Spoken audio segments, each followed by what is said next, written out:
আসসালামু আলাইকুম রহমতুল্লাহ বরকাত। প্রিয় শিক্ষার্থীরা, আশা করি সকলে আল্লাহর রহমতে ভালো আছো। আমি মোহাম্মদ তাহিল ইসলাম, প্রভাষক উচ্চতর গণিত, ষোলো school and college, Faridganj, Chandpur. এই মুহূর্তে আমরা যে ক্লাসটি করব সেটি হলো দ্বাদশ শ্রেণীর জন্য উচ্চতর গণিত প্রথম পত্রের ষষ্ঠ অধ্যায় সৃজনশীল এবং নৈর্ভিত্তিক নিয়ম। শিক্ষার্থীরা, তোমরা নিশ্চয়ই অবগত আছো যে আমরা ইতিমধ্যে এই অধ্যায়ের ষষ্ঠ অধ্যায় প্রথম পত্রের ষষ্ঠ অধ্যায় ত্রিকোণমিতিক অনুপাত অধ্যায়টি 5টি লেকচার শেষ করেছি। মোটামুটি মেইন বইয়ের যে অঙ্কগুলো ছিল, যে সমস্যাগুলো ছিল, মোটামুটি আমরা সমাধান করতে পেরেছি। আজকে আমরা এই অধ্যায়ের কিছু অবজেক্টিভ এবং দুই একটি সৃজনশীল নিয়ে আলোচনা করার চেষ্টা করব। সো দেখো, আমরা চলে যাই। আমরা প্রথম যে অবজেক্টিভটি নিয়ে আলোচনা করব, আমি আগেও বলেছি, তার আগে আমি তোমাদেরকে আরেকটি কথা বলে রাখি, আগেও বলেছি এখনো বলি, আমরা এখানে অনেকটা মডেল টেস্ট বা নমুনা স্বরূপ কয়েকটি অবজেক্টিভ আলোচনা করব। এইগুলোর আলোকে আমাদের এগুলো থেকে অন্যরকমভাবে অবজেক্টিভ থাকতে পারে। দ্বিতীয়ত হলো, আমি কিন্তু যখন 6.1 বা প্রথম লেকচারের দ্বিতীয় লেকচার যখন করেছি, সেখানে তোমাদের যেই বেসিকগুলো আলোচনা করেছি বা মেইন বইয়ে যেগুলো আছে সেগুলো থেকে অবজেক্টিভ থাকতে পারে। আমি কিন্তু ওইগুলো থেকে কিছু অবজেক্টিভে আজকে ওরকম করাবো না, কিন্তু আলোচনার বাহিরে 2-4টি অবজেক্টিভ করাবো হয়তো, বা আর আলোচনার মধ্যে থেকে ইম্পর্টেন্ট দু একটি কথা বা অবজেক্টিভ করাবো। তারপরে আমরা একটি দুটি সৃজনশীল করার চেষ্টা করব। সুতরাং তোমরা কিন্তু আমার আগের লেকচারগুলো অবশ্যই দেখবা এবং সেখানে অনেক অবজেক্টিভ ভালো করে বুঝলে অঙ্ক থেকেও অনেক সময় অবজেক্টিভ চলে আসে। দেখো, আমরা প্রথম একটি অভিন্ন তথ্যভিত্তিক বহুপদী সমাপ্তি সূচক অবজেক্টিভের সমাধান করব। বহুপদী সমাপ্তি সূচক এই ধরনের অবজেক্টিভ দিয়ে তোমরা জানো বলা হয় বহুপদী সমাপ্তি সূচক, মানে একটি উদ্ধৃতি দেওয়া থাকবে, সেখান থেকে 2 বা ততোধিক প্রশ্ন করা থাকবে। একটি গাড়ির চাকার ব্যাসার্ধ 25 সেন্টিমিটার, চাকাটি প্রতি সেকেন্ডে 10 বার আবর্তিত হয় মানে হয় ঘুরে, প্রতি সেকেন্ডে 10 বার ঘুরে। একটি গাড়ির চাকার ব্যাসার্ধ দেওয়া আছে আমাদেরকে 25 সেন্টিমিটার। এখানে এককটা দেখতে হবে সেন্টিমিটার। চাকাটি প্রতি সেকেন্ডে 10 বার ঘুরে বা আবর্তিত হয়। এখন 1 নম্বর প্রশ্ন আমাদেরকে বলেছে চাকাটির পরিধি 50 পাই সেন্টিমিটার। তা আমরা দেখি পরিধি ঠিক আছে কিনা। ও পরিধি সূত্র আমরা জানি, চাকা বলতে এখানে বৃত্তাকার চাকাই বোঝানো হয়েছে, আর চাকা সাধারণত বৃত্তাকারই হয়।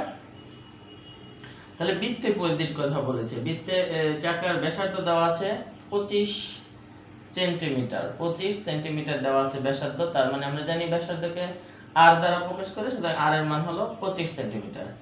আচ্ছা, পরিধি সূত্র কি 2 পাই আর। আমরা জানি চাকার পরিধি বা বৃত্তের পরিধি সূত্র হলো 2 পাই আর। 2 ইনটু, আজকে আমার নতুন কলম দিয়ে লিখতেছি, একটু তোমাদের কালিটা ঘাড়ো দেখা যায় না, তোমরা একটু কষ্ট করে দেখো। 2 পাই আর, তাহলে দেখো 2 পাই এর জায়গায় পাই ঠিক থাকবে, আর এর মান হলো 25 ইকুয়াল টু 25 দুগুণে 50 পাই। তাহলে আমরা বলতে পারি 1 নম্বর, যেহেতু এটা সেন্টিমিটার এককে ছিল, এখানেও সেন্টিমিটার, তাহলে 1 নম্বর যে বহুপদীটি দ্যাট ইজ কারেক্ট, সেটি হলো সঠিক। আচ্ছা, দ্বিতীয়ত, চাকাটি একবার ঘুরে 157 সেন্টিমিটার পথ অতিক্রম করে। তা আমরা দেখলাম একবার ঘুরে মানে পরিধি, একবার ঘুরে কতটুকু পথ অতিক্রম করবে, পরিধি সমান, পরিধি পাইলাম কত আমরা 50 পাই। তার মানে 50 পাই সেন্টিমিটার পথ অতিক্রম করে। 50 পাই মানে কত, এখানে দেখো তোমরা 50 পাই এর মান কত, 3.1416, গুণ করলে কত হয় দেখো, গুণ করলে হবে 50 গুণ 3.1416, ওকে, 157.08 সেন্টিমিটার। তার মানে আমরা এটাকে 157 সেন্টিমিটার প্রায় বলতে পারি। তাহলে 2 নম্বরটা আমরা মনে করি সঠিক।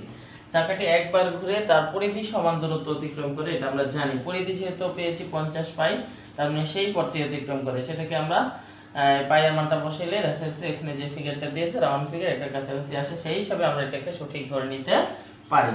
আচ্ছা, চাকাটির গতিবেগ বলেছে 15.5, চাকাটির গতিবেগ 15.7 মিটার পার সেকেন্ড, এটা দ্বারা বোঝাচ্ছে মানে এত মিটার পার সেকেন্ড। এখন দেখো এটা কি মিটার, এত মিটার পার সেকেন্ড হয় কিনা আমরা দেখব। আমরা পেয়েছি চাকাটির গতিবেগ বলতে কি, মানে চাকাটি প্রতি সেকেন্ডে, এখানে একবার একবার 1 সেকেন্ডে 10 বার আবর্তিত হয় বলেছে, এখানে 10 বার আবর্তিত হয়। তাহলে তোমার 10 বারে একবারে আবর্তিত হয়ে যায় কত, 50 পাই। একবার আবর্তিত হয়ে যায় কত, 50 পাই। মূলত এটাই হলো তার গতিবেগ, ঠিক আছে। একবার আবর্তিত হয়ে যাবে হলো 50 পাই, যেটা আমরা বের করি গতিবেগ, একবার এটা দিয়ে বের করলে 50 পাইকে আমরা যদি, এটা কত হয়, সেন্টিমিটার হয়, এটাকে আমরা নিয়েছিলাম রাউন্ড ফিগার কত, 157 সেন্টিমিটার। একবার ঘুরে কত, এত centimetre, 157 centimetre per second, centimetre per second এটা। এখন এটাকে যদি আমরা কিসে নিতে চাই, মিটার নিতে, তাহলে এটাকে 100 দ্বারা ভাগ করতে হবে। তার 1.57 মিটার পার সেকেন্ড হলে এটা সঠিক হতো। যেহেতু এটা না, সুতরাং এটা সঠিক না। আশা করি তোমরা বুঝতে পেরেছো। গতিবেগ বলতে আমরা এদের প্রতি সেকেন্ডে, যেহেতু এখানে বলতে পারছেন প্রতি সেকেন্ডে, সেটি কি পরিমাণ পথ অতিক্রম করে সেটি আমরা বের করতে হবে।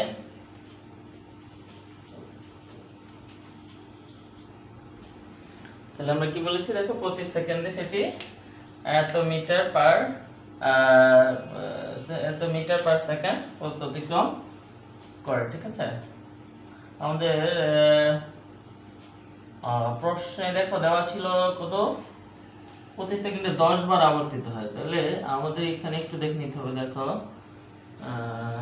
এটা হবে, একবার আবর্তিত হয় পরিধি সমান, তাহলে তোমার 10 বার আবর্তিত হয় প্রতি সেকেন্ডে যেহেতু হয়, তাহলে 10 আমরা পরিধিকে 10 দ্বারা গুণ করলে কত হয়, 50 পাই গুণ 10। এটা হলো 1 সেকেন্ড। 1 সেকেন্ড অতিক্রম করে এত সেন্টিমিটার, 1 সেকেন্ড অতিক্রম করে এত সেন্টিমিটার, ঠিক আছে। এটা কি আমরা কিসে নিতে হবে, মিটার নিতে হবে। তাহলে 500 পাই সেন্টিমিটার, মিটার নিতে হলে 500 pi by 100 metre per second.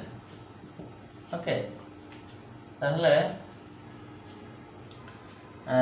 কত হলো আমাদের 5 পাই মানে কত, 15 দশমিক সামথিং আসে। তাহলে তো এটা সঠিক। তাহলে আমাদের তিনটি সঠিক উত্তর, ঠিক আছে। আশা করি তোমরা বুঝতে পেরেছো।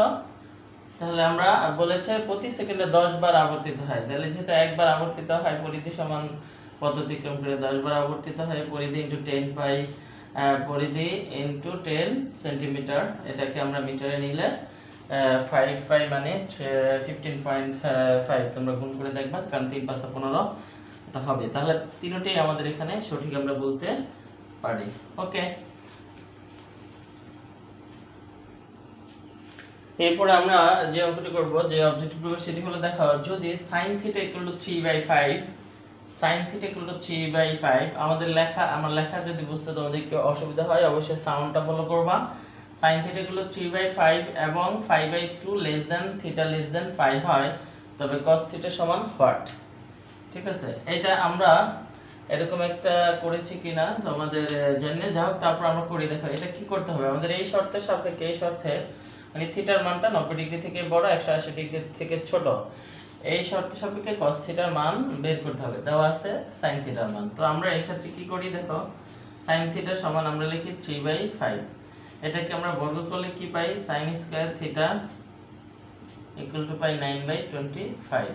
ওকে, এভাবে এখান থেকে আমরা cos থিটার মান বের করতে হবে, কারণ আমরা জানি sin স্কয়ার থিটার মান কি 1 - cos স্কয়ার থিটা = কত, 9/25। এটাকে আমরা লিখতে পারি cos স্কয়ার থিটা = 1 - 9/25, বা cos স্কয়ার থিটা = আমরা এটাকে লিখতে পারি, লসাগু হবে 25, 25 - 9 মানে হলো 16। সুতরাং cos থিটা আমরা লিখতে পারি ±4/5। এখন তোমাকে যদি কোনো শর্ত দেওয়া না থাকে, তাহলে তুমি এই cos থিটা মানটা ±4/5 নিতে পারো। কিন্তু যদি শর্ত দেওয়া থাকে, সেই শর্তের মধ্যে তোমাকে cos থিটার মানটা বের করতে হবে। আচ্ছা, এটা দ্বারা কি বুঝিয়েছে দেখো, এটা বলেছে থিটার মানটা হতে হবে 90 ডিগ্রি থেকে বড়, 180 ডিগ্রি থেকে ছোট। তো 90 ডিগ্রি থেকে বড়, 180 ডিগ্রি থেকে ছোট আমরা জানি, এটা মানে হলো দ্বিতীয় চতুর্ভাগ। দ্বিতীয় চতুর্ভাগে দেখো cos থিটা কি প্লাস না মাইনাস, তোমরা চিন্তা করো cos থিটার সূত্র কি ভূমি বাই অতিভুজ, ভূমি হলো এটা -y আর অতিভুজ হলো r, তাহলে আমরা ভূমি বাই অতিভুজ -y বাই r কি পাইলাম -y বাই r, যেটা হলো মাইনাস, তাহলে দ্বিতীয় চতুর্ভাগে cos থিটা হলো মাইনাস। আমরা এখান থেকে মাইনাসের মানটা নিব, তো কেন নিব সেটা শর্ত অনুসারে, যেহেতু কি π/2 less than theta less than pi, সুতরাং cos থিটা ইকুয়াল টু আমরা নিব -4/5। আশা করি বুঝতে পেরেছো। Okay, π/2 less than theta less than pi, সুতরাং cos থিটা ইকুয়াল টু -4/5। এইভাবে আমরা এখানে দেখো cos থিটার মান বলেছে, এখন আমরা cos থিটার মান বের করেছি, sin থিটার মান, tan থিটার মান, sec থিটার, বাকি 6টার যে কোনোটা বের করতে বলতে পারে পরীক্ষায়। এখানে এটা জ্ঞানমূলক প্রশ্ন থাকতে পারে, এখানে একটা বের করতে বলেছে, এটা বলবে প্লাস এর সাথে অন্যগুলো বের করতে বলতে পারে। আশা করি আমরা বের করতে পারবো। ওকে, যদি tan থিটার মান বের করতে বলতো তাহলে আমরা এভাবে cos থিটার মানটা বের করে নিতাম, তারপরে আমরা কি করতে পারবো tan থিটার মান বের করতে পারবো। এরপরে দেখো আমরা যে সমস্যাটি করব সেটা হলো, মনে করো তোমাকে এখানে একটা চিত্র দেওয়া আছে এভাবে পরীক্ষায়, এই হলো এই ও পি কিউ, এভাবে একটা চিত্র দেওয়া আছে, এইখানে মান দেওয়া আছে মনে করো 45 ডিগ্রি, কোণের মান দেওয়া আছে 45 ডিগ্রি। তো তোমাকে বলা আছে চিত্রে ওপি সমান মনে করো বলা আছে হলো 10 সেন্টিমিটার বা মিটার। ওকে, ওপির মান 10 সেন্টিমিটার দেওয়া আছে। এবার তোমাকে কি বলতে পারে, এখান থেকে তোমরা বুঝতে পারতেছো, এখান থেকে বলতে পারে PQ সমান হোয়াট, PQ সমান হোয়াট, PQ মানে কি বৃত্তের চাপের দৈর্ঘ্য, চাপ বের করতে হবে, চাপ S ইকুয়াল টু আমরা জানি r থিটা, r এর মান আমাকে দেওয়া আছে 10 সেন্টিমিটার, ওপি হলো r, থিটার মান হলো 45 ডিগ্রি, এটাকে আমরা রেডিয়ানে নিয়ে হিসাব করে তারপরে মানটা আশা করি তোমরা বুঝতে পারবে। এরকম আমরা অনেক কয়েকটা অঙ্ক করেছি, হ্যাঁ, 45 ডিগ্রিকে রেডিয়ানে নিয়ে যেটা হবে সেটা হবে S বা চাপের মান। ওকে, দুইটা দেওয়া থাকলে আমরা এভাবে চাপ বের করতে পারবো। আবার যদি বলে কি বৃত্তকলার ক্ষেত্রফল, তাহলে বের করতে half of r square theta, বৃত্তকলার ক্ষেত্রফল আমরা শিখেছি half of r square theta. Okay, আচ্ছা, এরপরে দেখো, এরপরে আমরা যেটি করব সেটি হলো, আচ্ছা একটি সহজ প্রশ্ন তোমাদেরকে বলে রাখি, সাইন ফাংশন বা sin x, মনে করো fx ইকুয়াল টু, এটা মনে করো তারপরে fx equal to sin x, এর রেঞ্জ কত, প্রশ্ন এরকম আসে, রেঞ্জ কোনটি এরকম থাকে। আচ্ছা, কোনটি, তার মানে এটাকে এভাবে না বলে বলে সাইন ফাংশনের রেঞ্জ কত, সাইন এর রেঞ্জ কোনটি বা কত এভাবে থাকে। আবার fx equal to cos x, এর রেঞ্জ কোনটি, খেয়াল করো প্রশ্ন। অথবা সরাসরি বাংলায় থাকে সাইন ফাংশনের রেঞ্জ কত, cos ফাংশনের রেঞ্জ কত, বাংলায় উল্লেখ থাকবে। আচ্ছা, মনে রাখবা আমরা জানি সাইন ফাংশন, সাইন x বা সাইন থিটার সর্বোচ্চ মান হলো 1, সর্বনিম্ন মান হলো -1। cos থিটার এর ক্ষেত্রে একই, সর্বোচ্চ মান হলো 1, সর্বনিম্ন মান হলো -1, সেজন্য এদের রেঞ্জও এভাবে থাকে, -1 থেকে +1 এর মধ্যে সীমাবদ্ধ থাকে, এভাবে লেখা হয়। ওকে, এই দুইটার ব্যাখ্যা আমরা আগে থেকে জানি, আপাতত শুধু আমরা রেঞ্জটা জানলাম। তাহলে সাইন ফাংশনের রেঞ্জ কত এবং cos ফাংশনের রেঞ্জ তোমরা এটা হয়তো আগেও জেনেছো, জানো, আমরা জানি +1 -1 এর মধ্যে সীমাবদ্ধ মান, সেজন্য রেঞ্জটা হবে এটা। আচ্ছা, এরপরে দেখো তোমাকে বলো কোন ত্রিভুজের কোণগুলো, কোন ত্রিভুজের কোণগুলো অনুপাত মনে করো 3, 4, 5 তাহলে এদের পরিমাপ কত, এভাবে থাকতে পারে, অথবা ডিগ্রি পরিমাপ কত বা এদের ডিগ্রি পরিমাপ কত। তো এইরকম প্রশ্ন থাকলে এখানে যে 3 4 5 আমরা মনে করব এগুলো বৃত্তি এককে দেওয়া আছে, ডিগ্রি এককে আমাদের নিতে হবে। তো নিতে হলে আমরা ধরব কোনগুলো মনে করে, একটা হলো 3x, একটা হলো 3x, আরেকটা হলো 4x, আরেকটা হলো 5x, যে অনুপাত দেওয়া আছে সেই অনুযায়ী আমরা ধরলাম। এবার আমরা জানি তিন কোণের সমষ্টি কত, 180 ডিগ্রি। আমরা তিনটা কোণ যোগ করে দিলাম, সমান কত ডিগ্রি, 180 ডিগ্রি। এখানে ডিগ্রি ব্যবহার করলে ওখানে ডিগ্রি হবে। 3 4 12, 3 আর 4 7, 7 5 12, 12x = 180 ডিগ্রি, বা x = আমাদের কত আসবে, 12 একে 12, 5 12 60, 15 ডিগ্রি। তাহলে x এর মানটা আমরা কত পেলাম, 15 ডিগ্রি।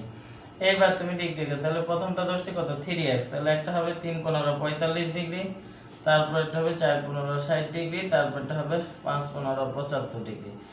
এই হবে ডিগ্রি পরিমাপ কোণগুলো। ওকে, এভাবে আমরা এটা সহজেই করতে পারবো। আর ডিগ্রিতে দেওয়া থাকলে রেডিয়ানও আমরা করে নিতে পারবো, সেটা আমরা শিখেছি। ডিগ্রিতে যেহেতু 1 ডিগ্রি সমান 5/180 রেডিয়ান, 5/180 রেডিয়ান সমান 1 ডিগ্রি, ঠিক আছে।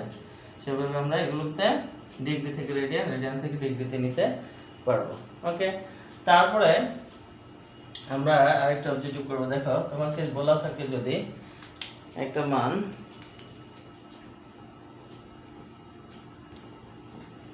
আচ্ছা তোমাকে বললো sin 3825 ডিগ্রি মান, sin 3825 ডিগ্রি সমান সমান হয়, এটা ডিগ্রি মান কত।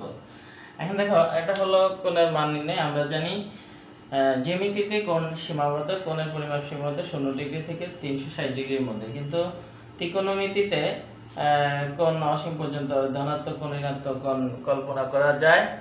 তো আমরা এইরকম কোণের মান কিভাবে, এত বড় ডিগ্রি কোণের মান কিভাবে নির্ণয় করব, সেটার প্রক্রিয়া তোমরা মাধ্যমিকে শিখেছো উচ্চতর গণিতে। আমি এখন আবার তোমাদেরকে শিখাই দিই। দেখো, এটা করব আমরা ওই যে n, হ্যাঁ, π/2 এর n গুণিতক আকারে আমরা এই কোণটাকে প্রকাশ করব, প্লাস মাইনাস থিটা। π/2 এর n গুণিতক আকারে, এই আকারে প্রকাশ করলে আমরা এটা মানটা বের করতে হবে। তো এই আকারে প্রকাশ করার নিয়মটা হলো, দেখো আমরা প্রথমে n π/2, n হলো যে কোনো স্বাভাবিক সংখ্যা, মনে রাখতে হবে স্বাভাবিক সংখ্যা, এটা হলো, এটা সবসময় n ধনাত্মক, মানে স্বাভাবিক সংখ্যা হবে। এই 5/2 এর n গুণিতক আকারে প্লাস মাইনাস থিটা আকারে কিছু যোগ করতে হবে অথবা কিছু বিয়োগ করতে হবে, এই আকারে নিয়ে যাব এই কোণের পরিমাণটাকে। তাহলে আমরা সহজে কিভাবে, সেই ক্ষেত্রে আমরা যখন এই আকারে নিয়ে যাব, একটু মনোযোগ দিয়ে খেয়াল করতে হবে তোমাদের। এই আকারে নিয়ে যাওয়ার পরে n এর মানটা যদি জোড় হয়, তাহলে এখানে যে কোণ থাকবে সেই কোণেই হবে, মানে sin থাকলে সাইনে হবে, cos থাকলে cos হবে। আর যদি বিজোড় গুণিতক হয়, n এর মানটা যদি বিজোড় হয়, n এর মানটা যদি বিজোড় হয়, তাহলে sin থাকলে হয়ে যাবে cos, tan থাকলে হয়ে যাবে cot, sec থাকলে হয়ে যাবে cosec। বিপরীত না, কিন্তু sin থাকলে হয়ে যাবে cos যদি n এর মান কি হয়, বিজোড় হয়। এই n এর মানটা যদি বিজোড় পাই, আমরা প্রথমে π/2 n এর n গুণিতক, π/2 এর n গুণিতক এর প্রকাশ করব, সেটা কিভাবে করব সেটা আমি দেখাবো পরে। কিন্তু এটা বুঝো যে n এর মান যদি জোড় হয় তাহলে sin থাকবে, n এর মান যদি বিজোড় হয় sin হয়ে যাবে cos, tan যদি tan থাকে তাহলে হয়ে যাবে cot, যদি sec থাকে তাহলে হয়ে যাবে cosec। আচ্ছা, তারপরে দেখো n π/2 এর হিসাবটা গেল plus theta minus theta, plus minus থিটার হিসাবটা হবে, এটা দ্বারা বোঝায় যে এই যে কোণটা, এটা কোন চতুর্ভাগে অবস্থান করে, সেই চতুর্ভাগে এই কোণটা যেই চিহ্নের হবে সেই চিহ্নই হবে। ওকে, এই কোণটা যেই চিহ্নের হবে সেই চিহ্নটাই হবে, আমাদেরকে ব্যবহার করতে হবে। আশা করি বুঝতে আমরা করি দেখে। এখন এটা করতে হলে তুমি প্রথমে কি করবা, একটা টেকনিক, বা আমি সহজ টেকনিক, এটাকে তুমি প্রথমে যেহেতু না 5/2 মানে 90 ডিগ্রি, 90 ডিগ্রি n গুণিতকে প্রকাশ করবে, এই জন্য এটাকে 90 দিয়ে ভাগ করব। 90 দিয়ে যে কোণটা এই দেওয়া থাকবে, কত হলো 3825 ভাগ 90 ডিগ্রি দিয়ে ভাগ করলে আমার আসতেছে 42 দশমিক সামথিং। তার মানে আমার 42 গুণিতক হবে 90 গুণ 42 হচ্ছে 3780। তাহলে দেখো 3780 গেলে এখানে আরো থাকে 45 ডিগ্রি, 3780 গেলে আরো 45 ডিগ্রি। তার মানে আমি এটাকে লিখতে পারি, দেখো sin 42 * 5/2 প্লাস 45 ডিগ্রি। এই যে আমার n 5/2 প্লাস থিটা আকারে প্রকাশ করা হয়ে গেল। তাহলে এবার আমি বলেছিলাম কি, n যদি জোড় হয় তাহলে sin সাইনই থাকবে, sin থাকলো sin। আচ্ছা, sin আর ওটার হিসাব নাই, 5/2 এর n গুণিতক n এর মানের উপরে sin নির্ভর করে 45 ডিগ্রি হবে, মানে কি এভাবে, এটাই নিয়ম। কিন্তু এখন বিষয়টা হলো বাকি একটা জিনিস বাকি আছে, চিহ্ন, যেটা প্লাস হবে না মাইনাস হবে, সেটা কিভাবে নির্ভর করে যে এই যে কোণটা, এটা কোন চতুর্ভাগে। অবস্থান করে সেটার উপরে। তাহলে কোন চতুর্ভাগে অবস্থান করে দেখো, সেই চতুর্ভাগে সাইন যে চিহ্ন হবে সেই চিহ্ন এখানে আসবে। আচ্ছা, তো আমরা দেখি এটা হলো 42টি সমকোণ, 42টি সমকোণ। তা আমরা দেখো এই 1টি 2টি 3টি 4টি, 1 2 3 4, এই 4টি সমকোণ। তার মানে একবার ঘুরে আসলে 4টি সমকোণ। এই হলো 8 সমকোণ, 12 সমকোণ, 16 সমকোণ, 20 সমকোণ, 24, 28, 32, 36, 40, 41, 42। তার মানে তৃতীয় চতুর্ভাগ প্লাস থিটা, 42 এর পর আরো 45 ডিগ্রি। তার মানে তৃতীয় চতুর্ভাগে এই কোণটি। তৃতীয় চতুর্ভাগে সাইন কি? তৃতীয় চতুর্ভাগে সাইন কি দেখো, আমাদের লম্ব যেহেতু ঋণাত্মক আর অতিভুজ ধনাত্মক, তাহলে মাইনাস আসবে। তৃতীয় চতুর্ভাগে সাইন কি? ঋণাত্মক। তৃতীয় চতুর্ভাগে সাইন কি? ঋণাত্মক। সেটা তুমি এভাবে বের করতে না পারলে, মনে থাকলে তো গুড, কোন চতুর্ভাগ কোনটি প্লাস কোনটি মাইনাস সেটা তো মুখস্থ থাকলে তো ভালো, তাড়াতাড়ি করে ফেলতে পারবা, আর না হলে এভাবে হিসাব করতে পারবা। তাহলে আমরা কি করলাম, এই যে 3825 ডিগ্রি এটার অবস্থান হলো তৃতীয় চতুর্ভাগে। তৃতীয় চতুর্ভাগে সাইন কত? মাইনাস, এই জন্য। তাহলে মানে সাইন 45 ডিগ্রির মান কত? 1/√2। এটাই হলো সাইন 3825 ডিগ্রি এর মান। এভাবে আমরা যে কোনো বড় ডিগ্রির মান বের করতে পারবো। এখন তোমাদের যদি এরকম থাকে, মনে করো cos মাইনাস 1050 ডিগ্রি, 1250 ডিগ্রি এরকম থাকলো, এই ক্ষেত্রে আমাদের করতে হবে cos মাইনাস থিটা কি? cos theta, cos minus theta cos theta, এটাকে সূত্র লিখে নিতে হবে আগে, তারপর আমরা এখন আগের মতো হিসাব করব। যদি sin মাইনাস থিটা দেবো, sin মাইনাস থিটা তো মাইনাস sin থিটা, এইভাবে ওইগুলো আমাদের জানতে হবে। এই জন্য ত্রিকোণমিতির সূত্রগুলো আমাদেরকে আগে ভালো করে আয়ত্ত করতে হবে। আশা করি এটা করতে পারবা, কারণ এগুলো তোমরা মোটামুটি কয়েকবার অনেকেই আলোচনা করা হয়েছে। আচ্ছা, এবার দেখো তোমাকে বললো আরেকটা ইম্পর্টেন্ট প্রশ্ন, এটা বিভিন্ন জায়গায় থাকে। 8:30 বাজে, ঘড়ির কাঁটায় যখন 8:30, কয়টা বাজে? 8:30 বাজে, ঘন্টা এতটা বাজে, ঘন্টার কাঁটা ও মিনিটের কাঁটার অন্তর্ভুক্ত কোণ কত? দেখো তোমাকে কি বলছে, 8:30 ঘন্টার কাঁটা মিনিটের কাঁটার অন্তর্ভুক্ত কোণ আমাদেরকে বের করতে হবে। আমি তোমাদেরকে একটা অঙ্ক করে দিচ্ছি 6.1, সেখানে এটা শিখেছি। আবার একটু রিপ্লে দিচ্ছি দেখো। এই আমরা যদি নেই, এই হলো তাড়াতাড়ি দিচ্ছি, যেটা আগে একবার তোমরা 6.1 মানে হলো প্রথম লেকচার বা দ্বিতীয় লেকচার এটা পাইবা। তাহলে 12 এখানে থাকে 6, এখানে থাকে 9, 3 এখানে থাকবে 9। ওকে, তাহলে 1 2 3 4 5 6 7 8 9 10 11 12 এভাবে আমরা থাকে। তাহলে এখন দেখো যখন 8:30 বাজে, তখন ঘন্টার কাঁটাটা কোথায় থাকবে? ঘন্টার কাঁটাটা থাকবে 8:30 এর মধ্যে। 8 কই? 6 7 8, এই যে এখানে একদম মাঝামাঝি থাকবে। এটা থাকবে ঘন্টার কাঁটাটা থাকবে এখানে, এই ঠিক আছে, মাঝামাঝি, এই দুই ঘরের মাঝামাঝি থাকবে। 9 আর 8 এর মাঝখানে থাকবে। আর মিনিটের কাঁটা থাকবে বরাবর কোথায়? 6 এর মধ্যে। এই তাহলে এই হলো অন্তর্ভুক্ত কোণ। এইটার মান আমাদেরকে বের করতে বলেছে, বুঝতে পেরেছো? তাহলে আমরা জানি যে এখানে ঘর সংখ্যা আমাদের বের করতে হবে। কয় ঘর আছে? এখানে 5 ঘর, এখানে 10 ঘর। যেহেতু এখানে মাঝামাঝি আছে বা 8:30 বাজে, তার মানে মাঝামাঝি এলা, এটা যেহেতু 5 ঘর, অর্ধেক হলো 2.5 ঘর। সহজ হিসাব 12.5 ঘর, 12.5 ঘর আছে এখানে আমাদের কোণের অন্তর্ভুক্ত। ঘর কয়টি? 12.5 ঘর। এখন আমরা জানি 1 ঘর সমান কত ডিগ্রি? 6 ডিগ্রি। তাহলে 12.5 গুণ 6 ডিগ্রি, এটাকে গুণ করলে হবে 75 ডিগ্রি। 5 12 60, আর হলো তোমার 6, হ্যাঁ, কত ডিগ্রি হয়? 75 ডিগ্রি হবে। হিসাব করে দেখো, 12.5 গুণ 6 75 ডিগ্রি আসে আমাদের। এটা গুণ করলে কত ডিগ্রি আসে? 75 ডিগ্রি। এইটাই হলো ঘন্টার কাঁটা মিনিটের কাঁটা অন্তর্ভুক্ত কোণ। তোমরা এই হিসাব করে ঘর সংখ্যা হিসাব করো। দেখো আগে ঘড়িটা আঁকতে হবে, ঘন্টা মিনিটের কাঁটাটা ওই নির্দিষ্ট স্থানে স্থাপন করতে হবে। তার মানে যতটা বলবে ততটা, যেখানে থাকার কথা ঘন্টা মিনিটের কাঁটা ওইটা স্থাপন করে তারপরে এই অন্তর্ভুক্ত কোণটা ঘর বের করতে হবে। তারপর ঘরকে 6 ডিগ্রি দ্বারা গুণ করলে, কারণ ঘড়ির কাঁটার 1 ঘর সমান 6 ডিগ্রি। ঘড়ির কাঁটার 1 ঘর সমান কত ডিগ্রি? 6 ডিগ্রি, কারণ এখানে মোট আছে 360 ডিগ্রি। আর 1 ঘন্টা সমান 1 মিনিট সমান কত? 1 মিনিট সমান 60, 1 ঘন্টা সমান 60 মিনিট, আবার 1 মিনিট সমান 60 সেকেন্ড, মানে 60 ভাগে বিভক্ত। এই জন্য 360 ডিগ্রি 60 দিয়ে ভাগ করলে হয় 6, 6 6 36, 6 ডিগ্রি। আচ্ছা যাই হোক, এইভাবে আমরা ঘড়ির ঘন্টার কাঁটা এবং মিনিটের কাঁটা অন্তর্ভুক্ত কোণের পরিমাণ বের করতে পারবো। এটা আমরা প্রথম বা দ্বিতীয় লেকচারে আলোচনা করেছি, আশা করি তোমরা বুঝতে পারবা।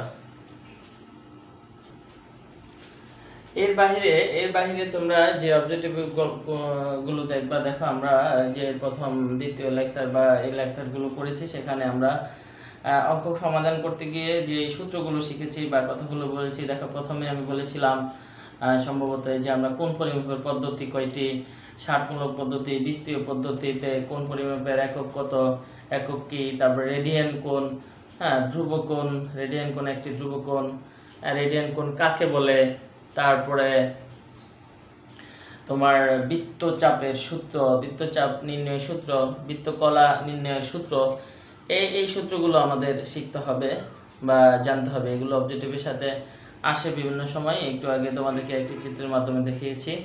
এরপরে তোমাদের যে এই অধ্যায়ে বা পরবর্তী অধ্যায়ে আরও যে এই জিনিসগুলো জানতে হবে।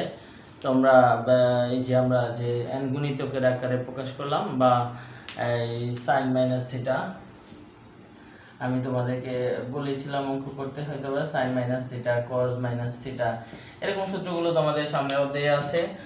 তো আমরা এই অধ্যায়ে যেহেতু কিছুটা ব্যবহার হয়েছে এগুলো, সেখানে শিখে নিব, আমরা জানি।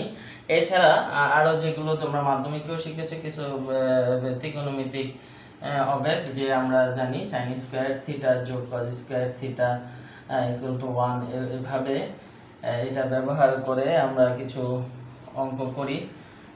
তারপরে sec square theta minus tan square theta equal to কত 1। এখান থেকে আরো দুইটা সূত্র বের করা যায়, cosec square theta minus cot square theta equal to কত 1। এইগুলোর সাহায্যে এবং যে কোণ চতুর্ভুজের কোণের অবস্থান কত, ত্রিকোণমিতির কোণ, ধনাত্মক কোণ কাকে বলে, ঋণাত্মক কোণ কাকে বলে, এই সূত্রগুলো কিন্তু 3টা থেকে আরো 6টা সূত্র বের করা যায়, ইত্যাদি ইত্যাদি আমরা অবজেক্টিভের আলোচনায় আসবে। বা তোমরা অবশ্যই যখন ক্লাসে আমি আলোচনা করেছি সেগুলো মনোযোগ সহকারে দেখে সেখান থেকেও কিছু অবজেক্টিভ বের করে নিয়ে অনুশীলন করতে পারো। আমরা পরবর্তীতে যদি সম্ভব হয় ইনশাআল্লাহ আবার স্বাভাবিক ক্লাসে ফিরলে এই অধ্যায়গুলো থেকে আরো অবজেক্টিভ করার চেষ্টা করব। আজকে আর সৃজনশীল করানো সম্ভব হলো না, আমরা আগামী নেক্সট ক্লাসে তোমাদেরকে সৃজনশীল করাবো। সে পর্যন্ত তোমরা ভালো থাকো, সুস্থ থাকো, আল্লাহ হাফেজ।